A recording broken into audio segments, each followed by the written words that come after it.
Let's say I have a dartboard and I'm standing and shooting darts at my dartboard. And here's some of the places I hit. One close to the target. And maybe every once in a while I've totally missed the target. So here's my darts, all of these darts on the dartboard.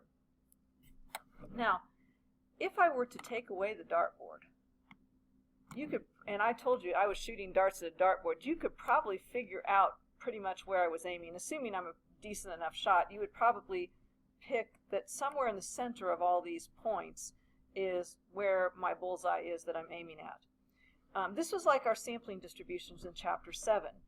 We would plot a lot of X bars or P hats, and it would create kind of a normal model. We would look at the center and we would say, well, that's probably where the true population proportion or the true population mean is. So the true bullseye is probably somewhere among all these sample throws that I made. But what if I wanted to ask a different question? What if I only had one dart, and I threw this dart and there was no, and you couldn't see where the target was. I know where the target is, but you don't know where the target is. And I said, hey, there's my throw. Where's bullseye that I was trying to hit? And could the bullseye be over here? Possibly. Could it be here? Possibly. Maybe I was trying to hit the bullseye over here. Maybe the bullseye's right where I hit, really close to where I hit. Maybe it's way over here. But you probably are thinking, okay, well, before, when she was aiming for the bullseye that was right here, I think it was kind of like that. If I were to draw a circle around all of her shots, the bullseye was kind of in the middle of that circle. Likewise, if I were to draw a circle around my shot, I would say the bullseye is likely to be somewhere within this circle. So the bullseye is probably within the same radius of my one sample shot as the radius of my original dartboard, and I had all the shots inside there. It's just kind of a backwards way of thinking. Instead of starting with a bullseye and trying to hit it, we're starting with one of the shots and trying to find the bullseye. But either way, we should be able to look in about the same radius to figure out where the bullseye might be. So this brings us to something we did in Chapter 7.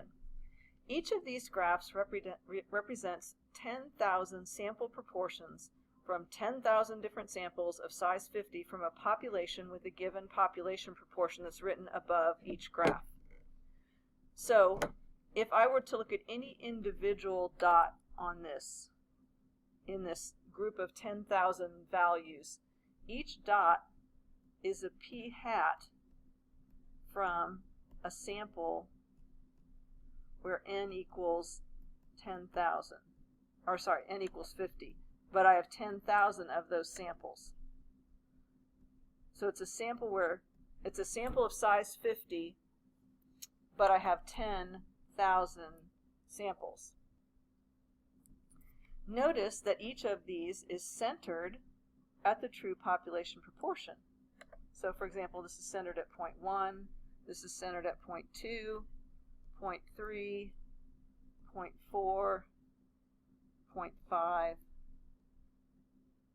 I think I marked that in the wrong place, 0.6, 0.7, 0.8, and 0.9. Now we learned in Chapter 7 that these are called sampling distributions. Sampling distributions are made up of lots and lots of sample statistics taken from samples of the same size from the same population. And we did simulations to try to figure out how much the samples would vary from the true population parameter, in this case P, a population proportion. And we would ask questions like this. A Chapter 7 question would be, given a population with population proportion P equals 0.3, how likely is it to get a sample of size 50 with P hat greater than or equal to 0.4? So we would look at our sample with a p-hat with a p-hat of 0.3 and where n equals 50, and we would mark where 0.4 is. So here's 0.4, and I would say, how likely is it to be 0.4 or greater? And we would notice that this formed a normal model, and we would look for the area under the curve to the right of 0.4. And that's how we would figure out the probability of getting a sample like that. So just recall, so here's my normal model. We recall that the mu of p-hat was just p, which in this case is 0.3. Sigma of p-hat was the square root of pq divided by n, or the square root of 0.3 times 0.7 divided by the sample size of 50. And this turns out to be 0.065. So if we go back up and look, 3 plus 3 times 0.065 and 3 minus 3 times 0.065 should be about the upper and lower limits where the majority of the data fits. If we look at 3 times 0.6, 3 times 6% is about 18%. Since it's 0.65, it's just about 20%. So if we look at, actually this is 0.3, not 3. So 30% plus about 20% is 50%. 30% minus 20% is about 10%. So this is approximately 0.2 right here. If we go back up to this graph here, we can see if we go 0.3 plus 0.2 is 0.5, 0.3 minus 0.2 is 0.1. So you can see that it looks pretty reasonable that about 99% of the data fits in between 0.1 and 0.5. So we have a fairly decent chance that 0.4 could be taken from this population. Okay, that's pretty likely to happen.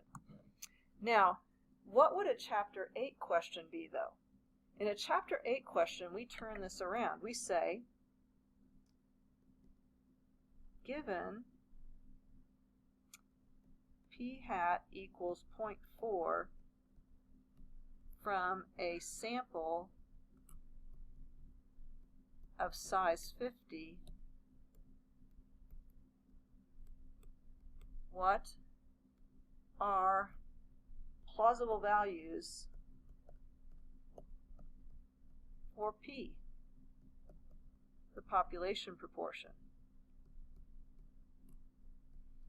In other words, what kind of a population are we likely to get this sample from? Well, we saw up here that it would be reasonable that this sample could have come from a population where p is equal to 0.3. Now, if we mark 0.4 on this graph, we see it's not likely that p-hat came from a population where p is 0.2. It could happen, but it's not very likely. Maybe a very small percentage of the time.